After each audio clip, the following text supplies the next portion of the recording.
வெள்ளிக்காட்டில் மணி என்ற ஒரு கருப்பு காகம் இருந்தது. மணிக்கு தன் கருப்பு நிறம் பிடிக்கவில்லை. நான் மட்டும் தங்க நிறமாயிருந்தா எவ்வளவு ஜாலியா இருக்கும் என்று நினைத்தான். ஒரு நாள் வானத்தில் ஒரு பெரிய மின்னும் ஒளியை பார்த்தான். அதுதான் நான் தேடும் தங்கம் என்று முடிவெடுத்து ஒளியைத் தேடி ஒரு பெரிய மலைக்கு பறந்தது. மலைப்பாதையில் நரிமாமா மணியைப் பார்த்து, "மணி, நீ கஷ்டப்பட்டு பறந்து போற முயற்சிதான் தங்கத்தை விட பெருசு" என்று சொன்னது.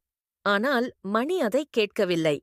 மலை உச்சியை அடைந்த மணி அங்கே ஒரு ஜொலிக்கும் கோவிலைப் பார்த்தான். "தங்கம்!" என்று ஓடிப்போனான். ஆனால் உள்ளே தங்கக் குவியல் இல்லை. ஒரு பலகையில் மணியின் கருப்பு இறக்கைகளில் பட்டு எதிரொலித்த சூரிய ஒளியே அவன் தொலைவில் பார்த்த ஒளி என்று எழுதப்பட்டிருந்தது.